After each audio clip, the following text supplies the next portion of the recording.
વિદ્યાવનભાઈ બી Dharmendra Thakkar YouTube ચેનલની અંદર હું ધર્મેન્દ્ર ઠક્કર આપ સૌ વિદ્યાર્થી મિત્રોનું ફરી એકવાર સ્વાગત કરું છું. વિદ્યાર્થી મિત્રો, અગાઉ આપણે ચેપ્ટર નંબર 5 નો જે મોસ્ટ ટાઈમ પ્રશ્નોની સિરીઝ ચાલુ કરી હતી એનામાં ધીરે ધીરે વિડીયો અપલોડ થઈ ગયા છે. તમે હજી પણ વિડીયો ન જોયા હોય વિદ્યાર્થી મિત્રો તો ખાસ એ વિડીયો જોઈ પછી જ બોર્ડની કે અન્ય કોઈ પણ પરીક્ષા દેવા જજો. કારણ કે મેં તમને કીધું હતું વિડીયોની અંદર કે એ 4 પ્રશ્નો થઈ ગયાનો મતલબ તમારા બોર્ડની અંદર ઓછામાં ઓછા 13 ગુણ ફિક્સ છે. બાકીના જે 3 ગુણ છે એક તો શોર્ટ ક્વેશ્ચનમાં આવશે અને બાકીના પ્રશ્નો જે છે એમસીક્યુમાં આવશે. હવે આજે આપણે ચેપ્ટર નંબર 7 એટલે કે અંકુશ ઉપર જઈ રહ્યા છીએ કે જેની અંદર તમે જોઈ શકો છો થંબનેલની અંદર કે અંકુશ જે ચેપ્ટર નંબર 7 છે ને વિદ્યાર્થી પૂરેપૂરા રોકડા 8 ગુણ તમે એનામાં મેળવી શકો છો. કઈ રીતે હું તમને સમજાવવાનો છું અને જે પણ વિદ્યાર્થીનું ટાર્ગેટ છે કે આ વખતે બોર્ડની પરીક્ષાની અંદર ટોપ કરવો છે અથવા તો જે વિદ્યાર્થી એમ છે કે સાહેબ અમને બોર્ડની પરીક્ષાની અંદર એવા અમુક ચેપ્ટર જેથી કરી અમને સરળતાથી માર્ક્સ રોકડા આવી જાય. કારણ કે અમુક વિદ્યાર્થી જે બેઠા છે એ નક્કી કર્યું છે કે ભાઈ મને આટલા જે છે માર્ક્સ લેવાના છે આ વિષયમાં, તો એની અંદર આજે વાણિજ્ય વ્યવસ્થાના સંચાલનની અંદર હું તમને ટાર્ગેટ આપું છું કે 8 ગુણ તમારા ચેપ્ટર નંબર 7 માં ફિક્સ છે. હવે કરવાનું શું છે તો શરૂઆતમાં તમને એક ટિપ્સ આપું છું કે જનરલી હું જ્યારે પણ મારા વિદ્યાર્થીઓને કરાવતો ને ટોપિક ત્યારે એમ જ છું કે ચેપ્ટર નંબર 1, ચેપ્ટર નંબર 3 અને ચેપ્ટર નંબર જે 7 અંકુશ છે ને એને ભેગો કરો. રીઝન ઇઝ ધેટ કે 1 થી 7 ચેપ્ટર છે ને વિદ્યાર્થી મિત્રો તમારા એકબીજા ઉપર ડિપેન્ડન્ટ છે. એનામાં પણ પહેલો ચેપ્ટર તમે કરશો અને ત્રીજો ચેપ્ટર કરશો અને પછી 7મો ચેપ્ટર કરશો વિદ્યાર્થી મિત્રો તમારા ઓછામાં ઓછા 30 ગુણ પાકા છે. હા વિદ્યાર્થી મિત્રો, બોર્ડના નવા પેપર પેટર્ન અનુસાર તમારે જે બ્લુપ્રિન્ટ આપણે જોવા જાય ને તમે માત્ર આ 3 ચેપ્ટરને વ્યવસ્થિત કરી લીધા એનો મતલબ તમારા ઓછામાં ઓછું આ બધા ચેપ્ટરની અંદર પાકા છે. કઈ રીતે હું તમને કહેતો આવીશ, પણ શરૂઆતમાં મેં તમને કીધું એ રીતે કે ચેપ્ટર નંબર 3 પછી આપણે બોર્ડની જ્યારે પણ તૈયારી કરી છે અથવા 7 ચેપ્ટરની ભેગી જ્યારે પણ તૈયારી કરી છે ત્યારે તમારા ટાઈમ ટેબલની અંદર ચેપ્ટર નંબર 1, ચેપ્ટર નંબર 3 અને ચેપ્ટર નંબર 7 ને ક્રમમાં રાખવાનો હતો જેથી કરી તમારું સરળતાથી ટોપિક થઈ જાય અને ઈઝી પણ લાગશે. કઈ રીતે હું તમને કહેવાનો છું, બરાબર? તો હવે તમારું ધ્યાન અહીંયા હોવું જોઈએ. ઓકે, તમને બધાને ખ્યાલ છે વિદ્યાર્થી મિત્રો કે આપણી ચેનલની અંદર ઘણા બધા વિદ્યાર્થીઓ જે છે એ ક્વિઝ આપે છે. ક્વિઝ વખતે કાંઈક પ્રશ્નની અંદર એ લોકોને એમ લાગે છે કે સાહેબ આનો જવાબ શા માટે આ આવી શકે છે કે સાહેબ અમને મુદ્દા ખબર પડતી નથી, તો આપણી ચેનલની અંદર હવેથી એક નવી સિસ્ટમ ચાલુ કરવામાં આવી છે કે જેમાં વિદ્યાર્થી ઘર બેઠા આ QR કોડને સ્કેન કરી આની અંદર આપેલા જેટલા પણ વિષયને લગતા તમે પ્રશ્નો હશે તમે ઘર બેઠા મારા સાથે કોન્ટેક્ટથી શું કરી શકશો એનો તમે પ્રત્યુત્તર મેળવી શકશો કે જેથી કરી તમે ઘર બેઠા ઘણી બધી જે પણ તમારી મૂંઝવણો છે શૈક્ષણિક મૂંઝવણો તેનો તમને શું થઈ જાય ત્યાં જ સમાધાન થઈ જાય. તો વિદ્યાર્થી મિત્રો આનો ચોક્કસથી ઉપયોગ કરજો.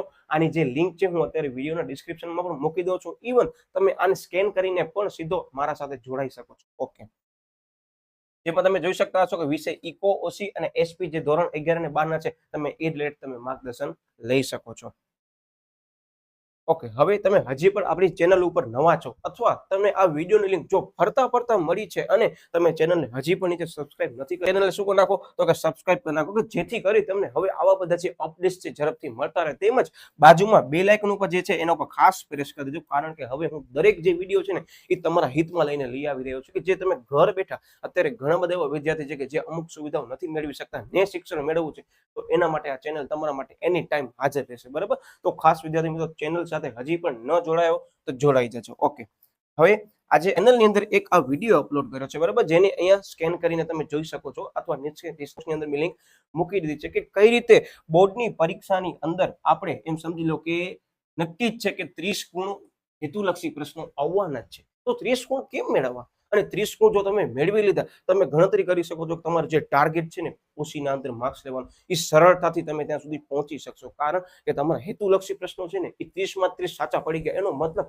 કે તમે એવી રીતે પેપરની તૈયારી કરી છે કે જેનામાં એક પણ માર્ક્સ જ્યાં કટ થઈ શકે છે ને વધારે પડતો વિદ્યાર્થીઓનો ત્યાં થઈ શકશે નહીં. અને એ એક માર્ક્સ તમને બધાને ખ્યાલ છે મેળવવું એટલું બધું સરળ પણ નથી. ઘણા બધા એવા પ્રશ્નો છે કે જેની અંદર વિદ્યાર્થીને લાગે એમ છે કે ના જવાબ આવી શકે છે પણ ખરેખર કંઈક પણ એક માત્ર વર્ડની અંદર ચેન્જીસ આવવાના કારણે સંપૂર્ણ જવાબ બદલી જાય છે. તો એવા કયા બધા પ્રશ્નો છે તમને ખબર તો હોવી જરૂરી છે ને કે આ પ્રશ્ન પૂછાય છે ત્યારે જવાબની અંદર અહીંયા ધ્યાન રાખવાનું છે. તો આપણે યુટ્યુબની અંદર આપણી જે પ્લેલિસ્ટ છે એની અંદર પણ એક શોર્ટ્સની મેં સિરીઝ બનાવી છે. તેમજ તમારા દરેક ચેપ્ટર ઓપન કરશો ત્યારે તમને શોર્ટ્સ દેખાતા હશે. એનો મતલબ સૌથી પહેલા તમે શોર્ટ્સ જોવો, પછી વિભાગ બી ના મોસ્ટ ટાઈમ જે પ્રશ્નો છે એ જોવો, પછી તમે જેને આ ક્વિઝ સ્કેન કરીને આપી શકો છો કે જેની અંદર ચેપ્ટર નંબર 1 થી કરી અને 9 ચેપ્ટરની અત્યાર સુધી મેં ક્વિઝ મૂકી દીધી છે. બાકી સમયને ધ્યાનમાં લઈ થોડા ઘણા અપડેટ કરી બોર્ડના 2024 સુધીના તમામ પેપરને કવર કરીને હું ત્યાં અપલોડ કરવાનો છું. એટલે ખાસ વિદ્યાર્થી મિત્રો આપણા જે સોશિયલ મીડિયાના માધ્યમો છે હજી પણ તમે જોડાવાનું રહી ગયું હોય તો ખાસ જોડાઈ જજો કારણ કે ત્યાં અમુક લિંક હવેથી મૂકવાનો છું.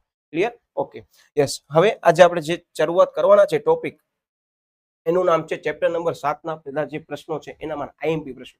તો શરૂઆતમાં જો તમને કહી દઉં કે આઈએમપી પ્રશ્નો 3 ગુણની અંદર કયા છે. રીઝન ઇઝ ધેટ કે આ ચેપ્ટરમાંથી વિદ્યાર્થી મિત્રો 3 ગુણનો એક પ્રશ્ન, 2 ગુણનો એક પ્રશ્ન ફિક્સ આવવાનો છે, એટલે 5 માર્ક્સ તમારા ત્યાં જ રોકડા થઈ ગયા. બાકી 3 માર્ક્સ જે છે એ તો હેતુલક્ષી પ્રશ્નો છે. એ સાવ સરળ છે. કેવી રીતે? તો એને પણ મેં શોર્ટ્સ અપલોડ કરી દીધા છે કે અહીંયા આપણને ધ્યાન રાખવાનું છે. તેમજ હવે આપણા ચેનલની અંદર મેં તમને કીધું ને કે ક્વિઝ જે છે એ ક્વિઝ તમે અહીંયાથી શું કરી શકો છો, સ્કેન કરી શકો છો, અથવા આ ચેપ્ટરની જે પણ પ્લેલિસ્ટ છે એની હું ડિસ્ક્રિપ્શન બોક્સની અંદર મૂકી દેવાનું છું. તેમજ આ ક્વિઝની લિંક પણ હું મૂકી દઉં છું. પણ છતાં તમને એમ છે કે ભાઈ મને આ સ્કેન કરીને લેવું છે, તો આ પણ આપણા ચેનલની સુવિધા ઉપલબ્ધ છે. ઓકે, સૌથી પહેલા તમને કીધું કે વિભાગ ડી જે 3 માર્ક્સની અંદર પૂછે છે એમાં કયા કયા પ્રશ્નો આવી શકે છે.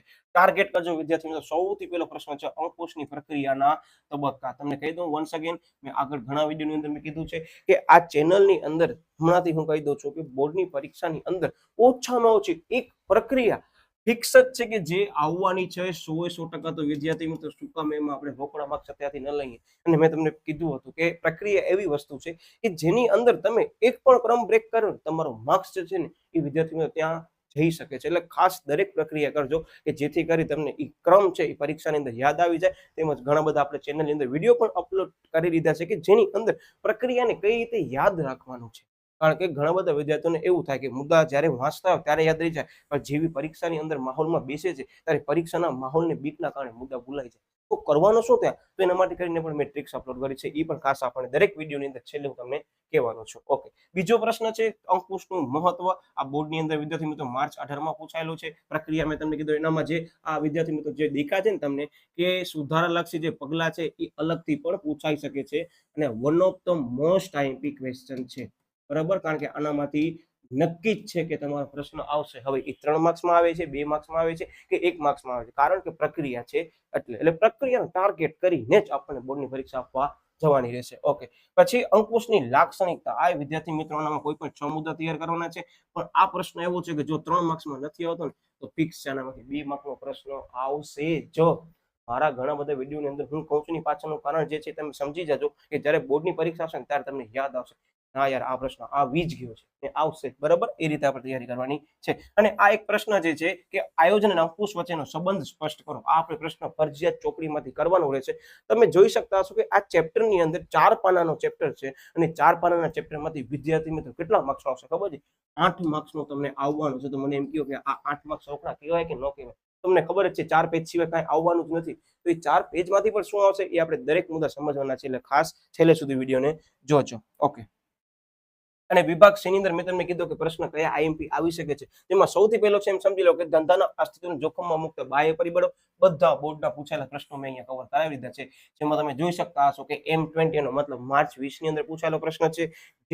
જે લખેલો છે એનો મતલબ જુલાઈમાં પૂછાયેલો પ્રશ્ન છે. અને એ લખેલું છે મતલબ કે ઓગસ્ટના પેપરની અંદર પૂછાયેલો પ્રશ્ન છે. આવી રીતે બધા મોસ્ટ એમપી પ્રશ્નો છે. તમે એકવાર જોઈ લેજો. મેં તમને જે કીધું છે એ જ બાબત અહીંયા આવી છે. તમે જોઈ શકતા હશો કે અંકુશની પ્રક્રિયાના તબક્કા અહીંયા પણ છે. માત્ર જણાવો માર્ચ 2024 નો પેપર કે માત્ર શું કરવા છે? અંકુશની પ્રક્રિયાના તબક્કા જણાવો.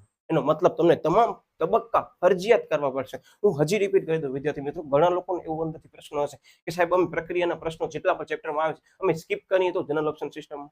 તમે મને એ કહો કે તમારા જે પેપર જે છે જ્યારે પણ પરીક્ષા આપવા જવાના છો એમાં એક ગુણની અંદર એમ કે છે કે મુદ્દા જણાવો, તો શું કરશો? તમને ફરજિયાત લખવા પડશે, અધરવાઇઝ તમારો માર્ક્સ થઈ શકે છે. અને જો 2 માર્ક્સની અંદર આવા પ્રશ્નો પૂછાય વિદ્યાર્થી મિત્રો, જોવો તો ખરા કેવા રોકડા માર્ક્સ છે. માત્ર મુદ્દા જણાવી દે, વાત થઈ પૂરી. તમને સમજાવવાની પણ જરૂર રહેતી નથી. તો જ્યારે પણ પેપર આપતા હો ત્યારે આવી રીતે સિસ્ટમેટિકલી જનરલ ઓપ્શન સિસ્ટમનો ઉપયોગ કરાય. તમે શરૂઆતની અંદર ક્યારે પણ એવું મગજમાં બાંધીને ન જજો કે આ ચેપ્ટરની અંદર આ પ્રશ્ન મારા માટે જનરલ ઓપ્શન સિસ્ટમ મુજબ છે. તમે એ પ્રશ્ન કરી ન ગયા ને એ જ પ્રશ્ન શોર્ટ ક્વેશ્ચનમાં માત્ર મુદ્દા જણાવો પૂછે તો શું કરશો? તમારો કેટલો ટાઈમ બચી શકે છે.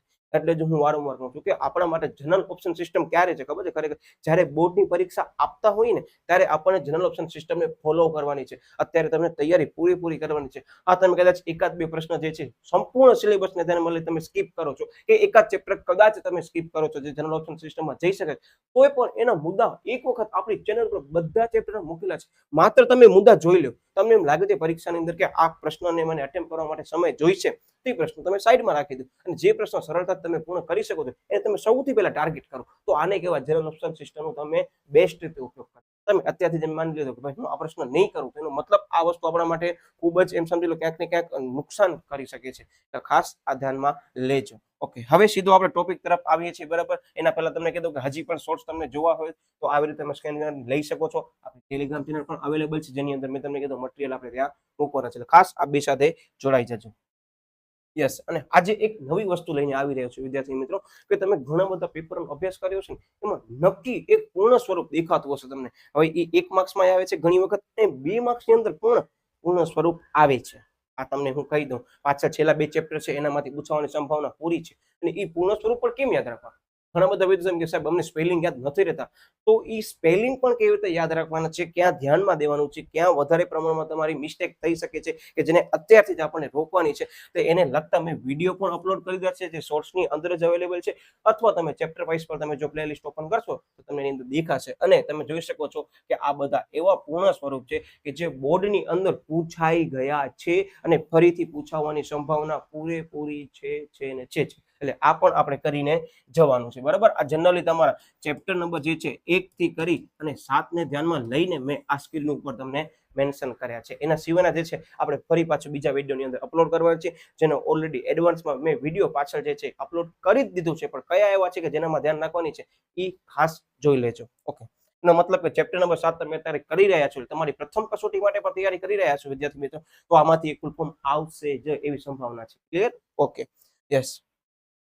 હવે આજે આપણે જે પ્રશ્ન લીધું છે એ પ્રશ્નનું નામ છે અંકુશની પ્રક્રિયાના તબક્કા સમજાવો. 2 ગુણની અંદર પૂછે તો મેં તમને પહેલા કીધું માત્ર મુદ્દા તમે તમામ જણાવી દો, પણ 3 ગુણની અંદર આવે છે તો આપણને સમજાવવા પડશે. એમાં મેં તમને કીધું કે જો પેપરને લેન્ધી બનાવવું હોય, કદાચ એમ સમજી લો કે પેપરની અંદર જે 15% લેવલ છે કઠિન છે એનો મતલબ થોડોક લેન્ધી હશે, તો લેન્ધી બનાવવા માટે કરી આ પ્રશ્ન મૂકી શકાય છે. એમાંનો એક પ્રશ્ન છે. Okay, yes. શું કહે છે કે અંકુશની પ્રક્રિયાના તબક્કામાં સુધારાલક્ષી પગલાં મેં તમને કીધું એ પણ આપણે અહીંયા જ સમજવાના, જેમાં સૌથી પહેલા આપણે છે ને અર્થ દરેક કરી નાખશું. હવે તમે જોઈ શકો છો આ જે અર્થ છે ને વિદ્યાર્થી મિત્રો એ માર્ચ 23 ના પેપરની અંદર પૂછવામાં આવ્યો છે. શું બનાય ખબર છે? બોર્ડ વાળે જવાબ આપી દીધો, પ્રશ્ન તમે ગોતો. તમે સમજી શકો છો ને શું થાય છે કે બોર્ડની અંદર હવે તમને જવાબ આપી દે છે ઘણા બધા MCQ ની અંદર, પણ તમને પ્રશ્ન ગોતવાનો છે. એનો મતલબ કે હવે તમારા પાસેથી ચકાસવામાં આવે છે કે તમે દરેક પ્રશ્ન વાંચો છો કે માત્ર જવાબ વાંચીને મૂકી દો છો. આ ખાસ ધ્યાન રાખજો. હવે પરીક્ષાની અંદર આવી બધી વસ્તુઓ ધ્યાનમાં લેવામાં આવે છે. એટલે જો અંદર કે છે અર્થમાં શું છે તો કે પીટર એ પ્રકારના જણાવ્યા મુજબ અંકુશ એટલે શું કહે છે તો કે પ્રયત્ન અને પરિણામ, સાધન અને ઉદ્દેશ વચ્ચે સમતુલા સાધવાનું કાર્ય છે. એનો મતલબ કે અંકુશ શું કહે છે તો કે પ્રયત્ન કરશું અને એનો શું મળશે આપણને? સાહેબ પરિણામ મળશે. તમે જોઈ શકો છો સૌથી પહેલા આપણે શું કરી સાહેબ આપણે પ્રયત્ન કરશું, પ્રયત્નનું શું મળશે?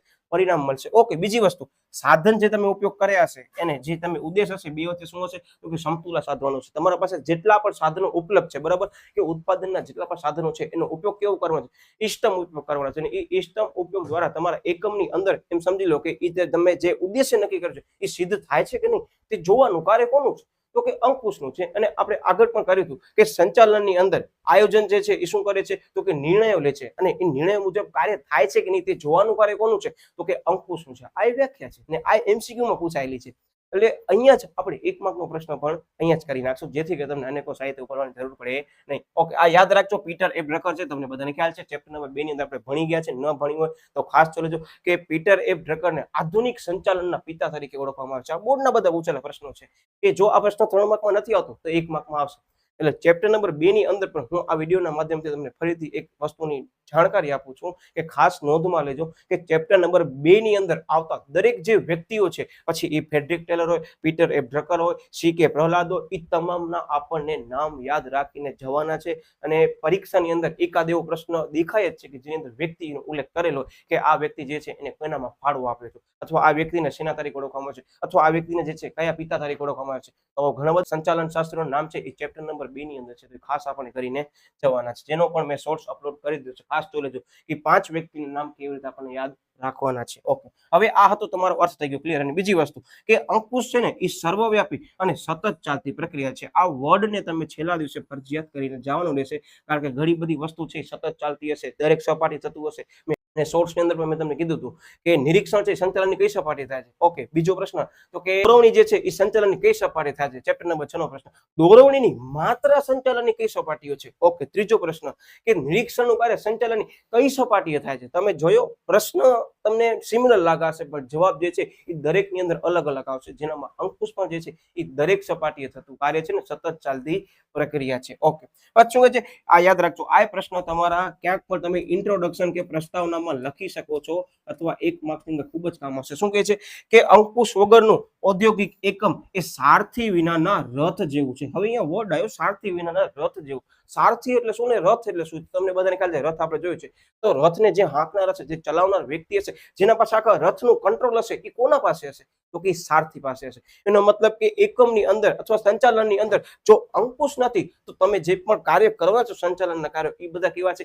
નિરર્થક નીવડશે. કારણ કે તમે જે તમામ નક્કી કર્યા છે, હેતુઓ નક્કી કર્યા છે આયોજનની અંદર, તો એ પૂર્ણ કોણ કરશે? અલ્ટિમેટલી જે છે આયોજન તમારું સક્સેસ થાય એની પાછળનું મુખ્ય કારણ શું છે? તો એ અંકુશ જ છે. કારણ કે તમામ જે ઉદ્દેશો નક્કી કરે છે કોણ કરે છે? તો કે આયોજન કરે છે. તો એને અમલમાં કોણ મૂકે છે? એ પ્રમાણે કાર્ય થાય છે કે નહીં એ જોવાનું કાર્ય કોણ કરે છે? તો કે એ અંકુશ કરે છે. આ યાદ રાખજો, પરીક્ષાની અંદર 1 માર્ક્સમાં પણ તમને કામ આવશે. ઓકે, આ હતા શોર્ટ ક્વેશ્ચન કે આ પ્રશ્નમાંથી આવી શકે છે. હવે આપણે જઈ રહ્યા છીએ અંકુશની પ્રક્રિયાના તબક્કા, સ્ટેપ બાય સ્ટેપ સમજીએ છીએ. ખાસ ધ્યાન આપજો, છેલ્લે તમને ટ્રિક્સ આપવાના છું.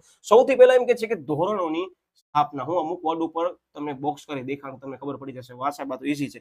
પછી સંપાદન, એનો મતલબ ધોરણની સ્થાપના. પછી દંડ એટલે કે સંપાદન. ઓકે, હવે ધોરણની સ્થાપનામાં શું હોય તો અત્યારે તમારું ધ્યાન માત્ર અહીંયા હોવું જોઈએ. કોઈ સાહિત્યની આપણને જરૂર રહેતી નથી. હું તમને પ્રેક્ટિકલી સમજાવું છું કે ધોરણ એટલે શું. કે એક્ઝામ્પલ તરીકે તમારા સમક્ષ અત્યારે અહીંયા સ્માર્ટ પેન દેખાય છે. આ સ્માર્ટ પેન બનાવતી વખતે શું કર્યું છે? તો કે જે તે કંપની જ્યારે પણ સ્માર્ટ પેન બનાવવાનું નક્કી કર્યું છે ત્યારે આયોજનની અંદર શું કર્યું છે? તો કે ઘણા બધા સ્ટેપ લીધા છે. સ્માર્ટ પેન બનાવવાની છે, બરાબર. તો હવે એ સ્માર્ટ પેનની અંદર અમુક સ્ટાન્ડર્ડ નક્કી કર્યા છે, અમુક ધોરણો નક્કી કર્યા છે અંકુશના તબક્કાના. સૌથી પહેલા તબક્કા વખતે કે ભાઈ આ જે સ્માર્ટ પેન છે એની જે પણ પર્ટિક્યુલર જે સાઇઝ છે એ 10 થી 12 સેન્ટીમીટર હોવી જોઈએ. એની સાઇઝની અંદર પણ તમે જોઈ શકતા છો અત્યારે પેનની અંદર કે ઘણા બધા ફીચર્સ છે, બરાબર. તો એ બધી બાબતો ક્યાં કરવામાં આવે છે? તો કે ધોરણની સ્થાપના વખતે નક્કી કરવામાં આવે છે. જેમાં શું હશે તો યાદ રાખજો આવી જ છે કે અંકુશની પ્રક્રિયાના શરૂઆતમાં ધોરણની સ્થાપના કરવાથી થાય છે. આ પહેલો મુદ્દો એઝ ઇટ ઇઝ છે. જે મેઇન મુદ્દો છે એને જે લોકો પહેલો મુદ્દો મેન્શન કરી નાખેલો. પહેલો મુદ્દો બધામાં આવી રીતે ઈઝી લઈ શકે.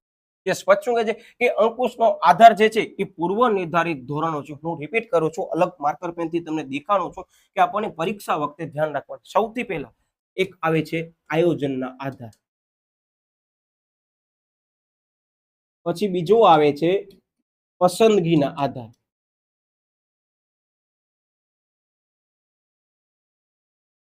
અને હવે આવે છે અંકુશના આધાર.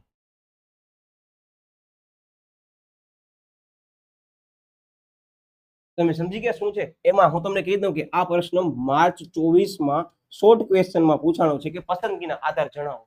એટલે તમને એમ લાગશે કે સાહેબ આ તો પ્રશ્ન સાવ સરળ લાગે છે, તમે શું કામ કહો છો? તમને કહી દઉં, આયોજનના આધાર પર જે છે ને એ જ અંકુશના આધાર છે. આયોજનનો આધાર શેના ઉપર છે? તો કે પૂર્વ નિર્ધારિત ધોરણો ઉપર છે અને બાહ્ય પરિબળ આંતરિક પરિબળ ઉપર છે. એ આયોજનના આધાર છે. ઓકે, પસંદગીનો આધાર શું છે? તો એકમનું કદ, સ્વરૂપ, કર્મચારીનો પ્રકાર વગેરે શેનામાં આવશે? તો પસંદગીના આધારની અંદર આવશે. જ્યારે અત્યારે આપણે સમજી રહ્યા છીએ એ છે અંકુશના આધાર. પ્રશ્ન 3 લાગે છે તમને સિમિલર, પણ 3 ની અંદર 2 પ્રશ્નનો જવાબ પણ સિમિલર છે. ખાલી એક પ્રશ્નનો જવાબ અલગ છે અને એ એક પ્રશ્નનો જે જવાબ અલગ છે ને એ જ બોર્ડમાં પૂછવામાં આવ્યો છે.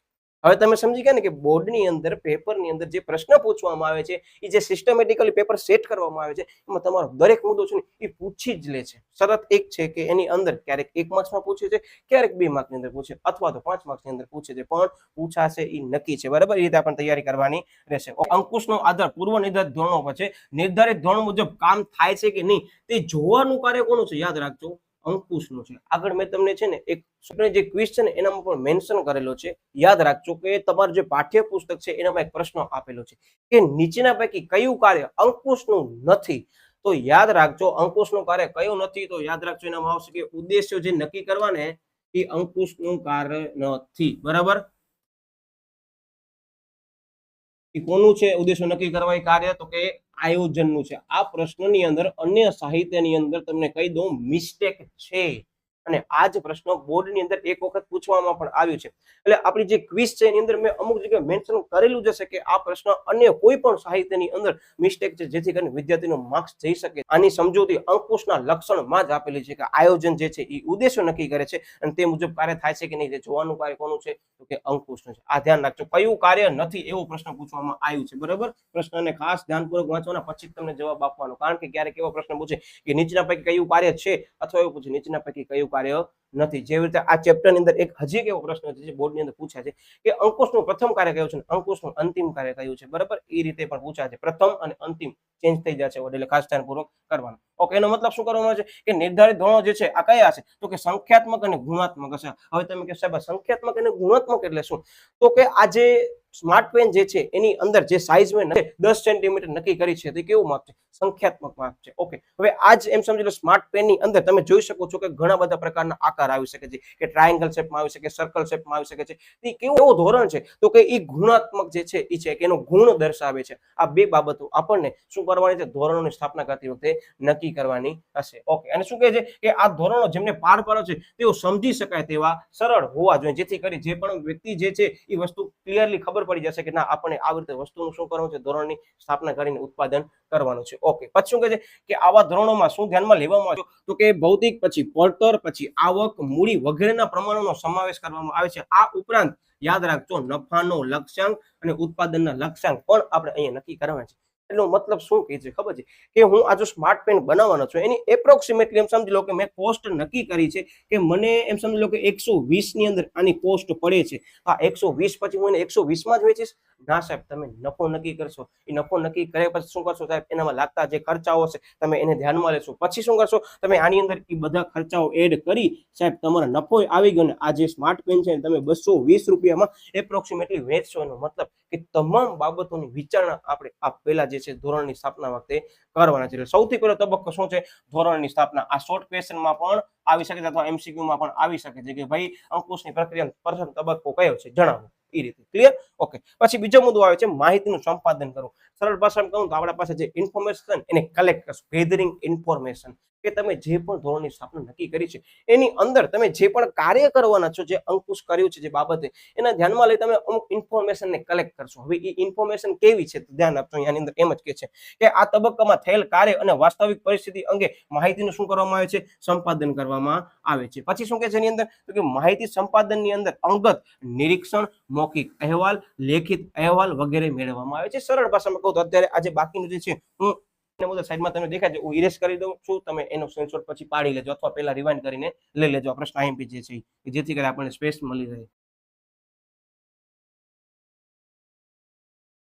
મુદ્દાની અંદર શું કહેવા માંગે છે કે સપોઝ એમ સમજી લો મેં તમને ઉદાહરણ આપ્યું કે ભાઈ આપણને સ્માર્ટ પેન બનાવવાની છે, બરાબર, સ્માર્ટ બોર્ડ માટે કરી. તો એ સ્માર્ટ પેન બનાવતી ઘણી બધી કંપનીઓ બીજી પણ હશે. એ લોકો કેવી રીતે ઉત્પાદન કરે છે બધી આપણી ઇન્ફોર્મેશન કલેક્ટ કરશો. પછી આપણે જે ધોરણની સ્થાપના કરી છે એ મુજબ કાર્ય થયું છે કે નહીં ચેક કરશો. કે મેં તમને આગળ એક્ઝામ્પલ લીધો કે આપણે જે છે આ 120 રૂપિયા અંદર માર્કર સ્માર્ટ પેન બનાવશું અને એનામાં 100 રૂપિયા જે છે આપણે એડ કરશું, બધા ખર્ચા જે છે. એનો મતલબ કે 220 રૂપિયાની અંદર એપ્રોક્સિમેટલી જે છે આપણને આની કોસ્ટ પડવાની છે, જેને આપણે બજારની અંદર એક્ઝામ્પલ તરીકે લઈએ તો આપણે 350 રૂપિયામાં વેચશું. આ બધા જે પણ કાર્ય આપણે કરાય વિદ્યાર્થી મિત્રો એને આપણે ખરેખર ધોરણ સાથે સરખાવશું. તમે જે કાર્ય કર્યું છે ને એ ખરેખર તમે ચેક કરશો કે અન્ય કોઈ કંપનીના અહેવાલ જોશો કે આપણી કંપનીનો અહેવાલ જોશો કે ભાઈ લાસ્ટ યર આપણે આ જ પેન બનાવી હતી ત્યારે કાચા માલની કિંમત જે છે ખૂબ ઓછી હતી, તો આ જ માર્કર આપણને 220 ની જગ્યાએ સમજી લ્યો કે 150 માં બની ગઈ હતી. તો આ બધા શું કરશો, તમે અભ્યાસ કરશો, અહેવાલને ધ્યાનમાં લઈ અને પછી ખરેખર તમારી જે કામગીરી છે એ ચેક કરશો કે આપણને આ જે વસ્તુ છે એ કેટલામાં પડતરમાં પડી છે. તો આવી તમામ જે વસ્તુ છે આપણે શું કરશો અહીંયા તો કે યાદ રાખજો આપણે અહીંયા અંગત નિરીક્ષણ કરશું. હવે આ નિરીક્ષણ મૌખિક હોઈ શકે અને લેખિતમાં પણ હોઈ શકે છે, મેં તમને જે કીધું. Okay, yes. એના પછી આવે છે મુદ્દા નંબર 3, કામગીરીનું શું કરવાનું છે, હવે આપણે માપન કરવાનું છે. અને યાદ રાખજો કે આ પ્રશ્ન જો નથી આવતો, બરાબર, તમને હું રિપીટ કરી દઉં તો કે આ જ પ્રશ્નમાંથી એક બીજો પ્રશ્ન જે છે પૂછાઈ શકે છે જેનું નામ છે વિચલન. આ 2 ગુણની અંદર પણ આવી શકે છે કે વિચલનનો અર્થ આપો, તો એ આપણે અહીંયા જ લઈ લેવાના છે. પહેલા આપણે આ મુદ્દો સમજી લઈએ. શું કહે છે કે પૂર્વ નિર્ધારિત ધોરણના પ્રમાણે જ કામ થાય છે કે નહીં તે જાણવા માટે શું કરવાનું છે, કાર્યોનું માપન જરૂરી છે. માપન એટલે કાંઈ નહીં, તમે એમ સમજી લો કે આ સ્માર્ટ પેન જે બનાવી છે એ હવે તમે ખરેખર માપન કરશો, મતલબ એનો મેઝરમેન્ટ કરશો. સ્માર્ટ પેન બનાવી છે, બરાબર, એ કેટલા સેન્ટીમીટરની છે જે આપણે સ્ટાન્ડર્ડ નક્કી કર્યો તો એ મુજબ ખરેખર આ વસ્તુ બની છે કે નથી બની. ઓકે, શું કહે છે પછી કે આ પ્રકારના જે માપન જે છે એ સંખ્યાત્મક અને ગુણાત્મક બંને રીતે હોઈ શકે, જે મેં તમને આગળ ચર્ચા કરી. સંખ્યાત્મક એટલે શું, તો કે આંકડાકીય માહિતી હશે. ગુણાત્મક એટલે શું, એનો ગુણ દર્શાવતો હશે એ રીતે. ઓકે, આ હતા મુદ્દા તમારા 1 થી 3. હવે ચોથો મુદ્દો આવે છે, યાદ રાખજો આ મુદ્દાની અંદર જ એક પ્રશ્ન બને છે, તમને કહેતો આવીશ. શું કે છે એની અંદર, તો કે થયેલી કામગીરીની સ્થાપિત ધોરણો સાથે શું કરવાની છે, સરખામણી કરવાની છે. આ જ આની અંદર જવાબ છુપાયેલો છે, જેને શેના તરીકે ઓળખવામાં આવે છે, વિચલન તરીકે ઓળખવામાં આવે છે. પહેલા આપણે મુદ્દો સમજી લઈએ, પછી આપણે વિચલન સમજીએ છીએ. શું કહે છે કે અંકુશના આ તબક્કામાં ખરેખર થયેલી કામગીરી કે કાર્યોની જે માહિતી છે એ એકત્રિત કર્યા પછી એને સ્થાપિત ધોરણો સાથે શું કરવાની છે, સાહેબ આપણને સરખાવવામાં આવે છે. અહીંયા થોડુંક ચેન્જ છે વર્ડમાં, સરખાવવામાં આવે છે, લખી નાખજો, બરાબર. ધોરણો સાથે સરખાવવામાં આવે છે. ઓકે, હવે આ કેવા શું માંગે છે મુદ્દો, શોર્ટમાં તમને કહું ને તો યાદ રાખજો કે ચોથા નંબરના સ્ટેપની અંદર આપણે જે કામગીરી થઈ હશે ને એ કામગીરીને આપણે જે ફર્સ્ટ નંબરનો જે સ્ટેપ હશે ને એના સાથે સરખાવશું. મતલબ કે એક્ઝામ્પલ તરીકે આપણે આ સ્માર્ટ પેન બનાવવા મેં તમને કીધું કે આપણે 10 સેન્ટીમીટરની સપોઝ નક્કી કર્યું છે કે આટલી સાઇઝ હોવી જોઈએ, લંબાઈ હોવી જોઈએ, ને આ સ્માર્ટ પેન બની ગઈ 20 સેન્ટીમીટર અથવા 15 સેન્ટીમીટર. એનો મતલબ કે તમે જે ધોરણ સ્થાપ્યું હતું કેટલાનું હતું, સાહેબ એ ધોરણ અમારો હતો 10 સેન્ટીમીટરનો, બરાબર. આપણે ઇરેઝ કરીને સાઈડમાં લઈ લઈએ છીએ એક્ઝામ્પલ, તમને વધારે ક્લિયર થાય. Okay, yes. તો શું કે છે આની અંદર કે જે ધોરણની આપણે સ્થાપના કરી હતી એ ધોરણ કેટલું હતું, તો શોર્ટમાં લખું તો આપણે 10 સેન્ટીમીટર નક્કી કર્યું હતું, અને ખરેખર જે કામગીરી થઈ એમાં જે સ્માર્ટ પેન છે એની સાઇઝ કેટલી થઈ ગઈ, તો કે 15 સેન્ટીમીટર થઈ ગઈ. એનો મતલબ તફાવત કેટલો હોય, સાહેબ આ તફાવત છે ને 5 સેન્ટીમીટરનો હોય. હવે 5 સેન્ટીમીટર તફાવત આવે એનામાં એકમમાં શું થશે, તો સાહેબ એનો કાચો માલ જે છે વધારે વપરાનો હશે. એનો મતલબ તમે જે ધોરણ નક્કી કર્યો હતો એ ધોરણ મુજબ ખરેખર કાર્ય થયો નથી, અને એનામાં શું આવે છે, તો કે તમારું જે ખરેખર ધોરણ છે એ અને તમે ખરેખર જે વાસ્તવિક રીતે કામગીરી કરી છે એ બે વચ્ચે શું કરી, તમે સરખામણી કરી, અને સરખામણી કરતા તમને શું માલુમ પડ્યું કે આ તફાવત છે, આ તફાવતને શેના તરીકે ઓળખવામાં આવે છે, તો કે વિચલન તરીકે ઓળખવામાં આવે છે. અને આ જ પ્રશ્ન બોર્ડની અંદર પૂછાણો છે કે વિચલન એટલે શું, સમજાવો, બરાબર. તો આ પ્રશ્ન અહીંયાથી બને છે. એટલે ખાસ તમને અહીંયા હું મેન્શન કરી દઉં છું કે આપણને જ્યારે પણ આ પ્રશ્ન કરવાનું આવશે ત્યારે આપણને કઈ બાબતને ધ્યાનમાં લેવાની છે, તો કે આપણને આ વિચલન મુદ્દો જે છે એ કરી અને પછી જ આપણને પરીક્ષા દેવા જવાની છે, કારણ કે આ જ મુદ્દો જે છે ફરીથી તમને 1 ગુણની અંદર દેખાઈ શકે છે. જો આ પ્રશ્ન 3 ગુણની અંદર દેખાતો નથી તો. Okay, yes. હવે લઈએ છીએ જે છે હવે મુદ્દા number 5, one of the most IMP topic. કારણ કે મેં તમને પહેલા જ કીધું કે સુધારા લક્ષી જે પગલા છે એ પૂછાઈ શકે, જેને બોર્ડની અંદર પૂછવામાં પણ આવ્યા છે. અને કેટલા ગુણમાં ખબર છે, માત્ર એમ સમજી શકો તમે 3 ગુણની અંદર રોકડા માર્ક્સ. અને તમે જોઈ શકો છો કાંઈ છે જ નહીં, 3 મુદ્દા એક લાઈનના છે, પણ ક્યાંક કીવર્ડ જે છે એ અગત્યનો ભાગ ભજવે છે. અને વિદ્યાર્થી મિત્રો જો આ 3 મુદ્દા પણ નથી આવતા ને તો આનામાંથી એક પ્રશ્ન જે છે બોર્ડમાં પૂછાય કેટલા જે ધોરણ છે એનાથી સારા પરિણામો પ્રાપ્ત થાય, તમને ધોરણને શું કરવા પડે, તો કે ધોરણોને ઊંચા કરવા પડે, બરાબર. એ જ પ્રશ્ન અહીંયા આપણે રિપીટ કરી લેશું કે જેથી કરી 1 માર્કનો પ્રશ્ન પણ તમારો અહીંયા થઈ જાય. જેમાં શું કહેવા માંગે છે કે સુધારાલક્ષી પગલામાં એમ જ કહે છે કે કાર્યોનું મૂલ્યાંકન કરી સ્થાપિત ધોરણો છે એના સાથે સરખામણી કરવામાં આવે છે. અને શું કહે છે, વિચલનો જણાય. મેં તમને જે સમજાવી વસ્તુ કે વિચલન જણાય છે તો તેને શું કરવાનું છે, દૂર કરવા માટે સુધારાલક્ષી પગલા લેવામાં આવે છે. જે આગળના મુદ્દામાં કીધું નહીં મેં તમને કે વિચલન જોવા મળે છે, તે વિચલન જે છે એને હવે દૂર કરવા માટે કરી આપણે કયા પગલા લેશું, તો કે સુધારાલક્ષી પગલા લેશું. કયા, તો કે 3 સુધારાલક્ષી પગલા છે, જેમાં સૌથી પહેલા શું આવે છે, પરિસ્થિતિમાં કાંઈ પણ ફેરફાર ન કરવો. પછી બીજો મુદ્દો આવે છે પરિસ્થિતિમાં ફેરફાર કરી વિચલનને દૂર કરવાના. ત્રીજો મુદ્દો આવે છે કે ધોરણમાં ફેરફાર કરી અને નવા ધોરણોની શું કરવાની, તો કે સ્થાપના કરવાની. અને આ જ પ્રશ્ન તમને કહેતો હતો કે જે 1 માર્કની અંદર તમને દેખાઈ શકે છે જો આ પ્રક્રિયા 3 અને 2 ગુણની અંદર દેખાતી નથી તો, બરાબર. ઓકે, તેમાં સૌથી પહેલો મુદ્દો શું કહે છે કે પરિસ્થિતિમાં કાંઈ પણ ફેરફાર ન કરવાનો. હવે કેવા શું માંગે તમને કહો, જે તમે ધોરણો નક્કી કર્યા છે એ અને તમે જે કામગીરી કરી છે એના વચ્ચે તફાવત ખૂબ જ ઓછું છે, તો ત્યારે તમે શું કરશો, પરિસ્થિતિમાં કાંઈ પણ ફેરફાર નહીં કરો. જસ્ટ ફોર એક્ઝામ્પલ મેં તમને કીધું કે આ સ્માર્ટ પેન છે એ 10 સેન્ટીમીટરની બનાવી છે અને આ સ્માર્ટ પેન જે છે બની છે 11 સેન્ટીમીટર. શું કરશો, એટલો બધો ફેરફાર આવે ના સાહેબ, નથી આવ્યો. માત્ર 1 જ સેન્ટીમીટર શું આવ્યો છે, તફાવત આવ્યો છે. તો આની અંદર આપણે કાંઈ પણ ફેરફાર કરશું નહીં. તો આની અંદર શું કહેવા માંગે છે હવે ધ્યાન આપજો. આની અંદર હું મેઇન કીવર્ડ્સ કહું છું ને એના પર બોક્સ કરીશ, એ જ તમને પરીક્ષા અંદર ખાસ મેન્શન કરવાના રહેશે, જે આપણે એમ સમજી લો કે બ્લુ પેન થી યલો પેન થી આપણે ટીક કરશું. ધ્યાન આપજો તમે, બરાબર. ઓકે, શું કહે છે કે સ્થાપિત ધોરણની સરખામણી કર્યા પછી પ્રાપ્ત થયેલા વિચલન જો કેવા છે, વિચલન જે છે કેવા હશે, સામાન્ય હશે તો સ્વીકારવામાં આવે છે. અને આ માટે કોઈ પણ સુધારાલક્ષી પગલા લેવામાં આવતા નથી. ફરીથી હું રિપીટ કરું છું, ધ્યાન આપજો કે સ્થાપિત જે ધોરણ હતા પહેલો સ્ટેપ, બરાબર, એની સરખામણી કર્યા પછી એટલે કે ચોથો સ્ટેપ કર્યા પછી આપણને ખબર પડે છે કે વિચલન કેવો છે, સાવ જ સામાન્ય છે, તેમાં કાંઈ પણ ફેરફાર આપણે નથી, કે જેથી કરી એમ જેમ છે એમ ફેરફાર કર્યા વગર આપણે વસ્તુ શું નાખશું, બજારની અંદર વેચી નાખશું. એટલે અંકુશની અંદર એમ જ કે આમાં આપણને કાંઈ પરિસ્થિતિમાં ફેરફાર કરવાનું નથી. ઓકે, બીજો મુદ્દો શું આવે છે કે પરિસ્થિતિમાં ફેરફાર કરી અને શું કરવાના છે, વિચલનને દૂર કરવાના છે. તમે જે પણ પર્ટિક્યુલર મેં તમને કીધું કે સપોઝ માર્કર જે છે એ તમે નક્કી કરી દે કે 10 સેન્ટીમીટર જે છે એની સાઈઝ હોવી જોઈએ સ્માર્ટ પેનની, અને જે આપણી જે સ્માર્ટ પેન બની એની જે સાઈઝ છે એ 15 સેન્ટીમીટરની બની. એનો મતલબ કે 5 સેન્ટીમીટરનો જે છે શું થયું તો કે સાહેબ જે પણ આપણે નક્કી કર્યું હતું એ જે માપ છે એ વધારે થઈ ગયું, એના કારણે કાચા માલમાં શું થશે સાહેબ, બગાડ થશે. તો આપણે શું કરશું, આપણે એને રોકી અને આપણે વિચલનને શું કરવાના છીએ, દૂર કરવાના છે. એનો મતલબ આનામાં એમ જ કે છે કે સ્થાપિત ધોરણો અને વાસ્તવિક ધોરણો સાથે વચ્ચે જો મોટો તફાવત હોય, વર્ડ ધ્યાન રાખજો, શું કે છે તો કે આ જે પણ વચ્ચે તમને દેખાય છે કે આ ધોરણો નક્કી કર્યા હતા એ વચ્ચે જો તફાવત ખૂબ જ વધારે પ્રમાણમાં હોય તો આવા તફાવત કે વિચલન ઉદ્ભવવાના કારણોને શું કરવાના છે, તપાસી અને આપણે એને દૂર કરવાના છે. એનો મતલબ કે જ્યારે હવે આપણે બીજી વખત જ્યારે પણ આપણે બેચ શરૂ કરશું ત્યારે એ સ્માર્ટ પેનની અંદર આપણે જે પણ નક્કી કરીએ છીએ એ સાઈઝ મુજબ જ બને છે કે નહીં આપણે એ ચેક કરશું, અને હવે આપણને શું કરવાનું છે, વિચલનને દૂર કરવા છે. કારણ કે વધારે પ્રમાણમાં કાચા માલનો ઉપયોગ થાય અને વધારે પ્રમાણમાં કાચા માલનો ઉપયોગ થાય તમારે શું થાય, પડતર વધી જાય. પડતર વધે એનો મતલબ નફો ઘટી જાય. તો આ બધી બાબતો અહીંયા ધ્યાનમાં લેવામાં આવે છે. ઓકે, એટલે કે જ છે કે સ્થાપિત ધોરણો જે છે એનામાં આપણે શું કરશું તો કે સુધારાલક્ષી પગલા અહીંયા લેવાના છે. મતલબ પહેલો સ્ટેપ શું કહે છે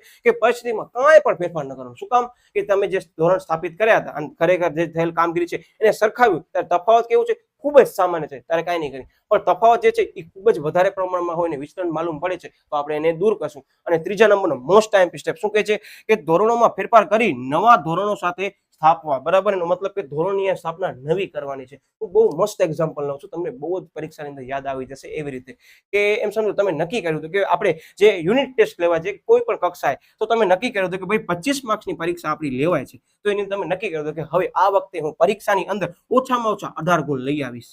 આગળ તમે આ ટાર્ગેટ નક્કી કર્યું હતું અને પરીક્ષા તમે આપી તો એ પરીક્ષાની અંદર 18 ની જગ્યાએ તમને માર્ક્સ આવ્યા કેટલા ખબર છે, 21 માર્ક્સ. હું તમને શું કહું છું ખબર પડે છે, તમે 25 માર્ક્સની પરીક્ષાની અંદર 18 માર્ક્સનો ટાર્ગેટ કર્યો તો તમે ધોરણની સ્થાપના કેટલી કરી, 18 માર્ક્સની કરી, પણ ખરેખર તમને પરીક્ષાની અંદર માર્ક્સ આવ્યા કેટલા તો કે 21 માર્ક્સ.